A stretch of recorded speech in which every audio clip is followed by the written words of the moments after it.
Aitäh! Lugesin internetis sellist asja, et Tallinna Keskraamatukogus pidi olema selline reegel, et lapsed saavad raamatu tagastamise viivist tasuda kas rahas või koha peal teatud arvu minuteid raamatuid lugedes. Ei, väga tore ettevõtmine ja initsiatiiv, aga mis siis, kui see sama loogika oleks kasutuses kuskil teistes eluvaldkondades? No näiteks, jääd trammis piletita sõiduga vahele, karistuseks teed ühe tiiru veel.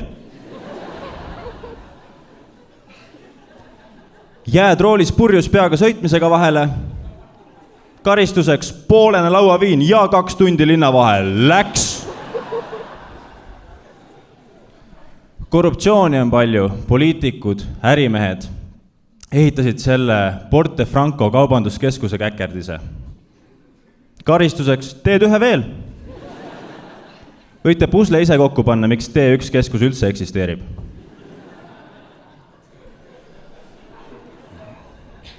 Mul endal on perses. Sellega seoses, et ma olen ühes silmas pime. Vasaku silmaga ei näe mitte munnigi, see on otseses mõttes. Kui sa paned oma käe niimoodi, siis see on see, kuidas mina näen vasaku silmaga. Ja vaata, kuna see silm ei näe, siis ta ei oska ka zoomidega fokusseerida. Ta nagu hängib mu parema silmaga kogu aeg kaasas, aga ta vaatab nagu alati veits vasakule ja ülesse. Väikest viisi kosmosehuviline. Ja vaata, nüüd ongi niimoodi, et mingi igapäevasituatsioonid, mis teie jaoks pole mitte midagi, minu jaoks korralik peavalu. Teate seda situatsiooni, kui olete kuskil rahvarohkes kohas, kaubanduskeskuses juba kaugelt, mingi tuttavaga silmad kohtuvad, aga ma näen, et ta kahtleb raisk. Ta on nagu, kas sa vaatad praegu mind või seda ülemise korruse Rademari. Aga mul on nagu välja möödud, kuidas ma sellises olukorras käitun. Ma panen nagu ühe silma kinni ja ma teen veel niimoodi ka. Aga see on kuradi kummaline viis, kuidas enda vana ajalooõpetajaga taas kohtuda. No nüüd ongi niimoodi, et parem silm aitab nagu mul asju ajada, vasak silm elab täiesti oma elu. Parem silm aitab siin eesreas olevate noormeestega kontakti luua, vasak silm juba timmib mingit naist seal rõdul. Parem silm aitab igapäevaselt koordineerida jäsemete ja kesknärvisüsteemi vahelist koostööd. Vasak silm võttis hiljuti mingi riigi hanke ja teeb nüüd 24/7 kaitseseiret Eesti õhuruumis. Võib-olla mingeid huvitavaid fakte teile sellega seoses. Ka ühes silmas pimedad inimesed saavad Eesti Vabariigis juhi luba omada. Ja kusjuures ma ei ostnud seda. Tegelikult oli niimoodi, et ma läksin eksamit tegema ja see eksamineerija oli nagu mine munn. Mehel on 240 kraadi vaadele. Andis plaksu perse load kätte, ütles poiss, mine pane hullu raisk. Mis on sellest võib-olla veel huvitavam fakt, on see, et isegi ühe silmaga ma olen parem autojuht kui keskmine Eesti naine. Nali. Ma sõidan ka täie pasaga üle äärekivide.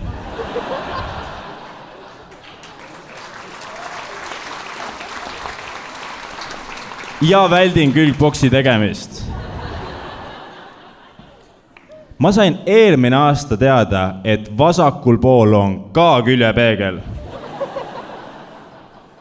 Ma pole kunagi näinud, et must mööda sõitu tehakse. Ma olen see vend, kes sõidab terve Tartu maantee 70-ga. Türa oleks mul 2 silma, ma oleks ka sott 40-ga raisk.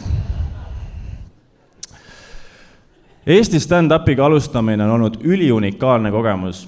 Just selles mõttes, et ühelgi teisel elualal ei ole niimoodi, et sa alustad millegagi ja sa jagad kohe lava oma ala täielike professionaalidega.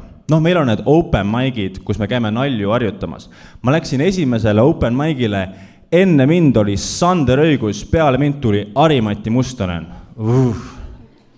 Kujuta ette, kui sa kakerdad mingil suvalisel pühapäeval kuskil Tallinna vanalinnas ringi, lähed karaoke baarist mööda, mõtled, et kurat, täna võiks teha küll ühe kaelage häälereisk. Lähed sisse, paned ennast kirja ära, siis saad teada, enne sind on Elina Natšajeva, peale sind tuleb Koit Toome. Või lähed Eesti mehena ööklubisse, mõtled, et raisk, täna on see päev, ma lähen esimest korda elus tantsima. Võtavad julgustuseks paar liitrit viina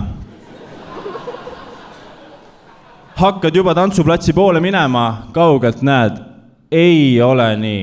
Strippar Marko ja Arnold Oksma juba tvergivad persega auku põrandasse. Professionaalid on kohal.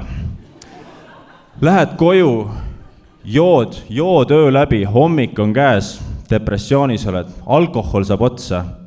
Mõtled tühja ka, tead mis? Ma lähen täna esimest korda elus purjus peaga rooli.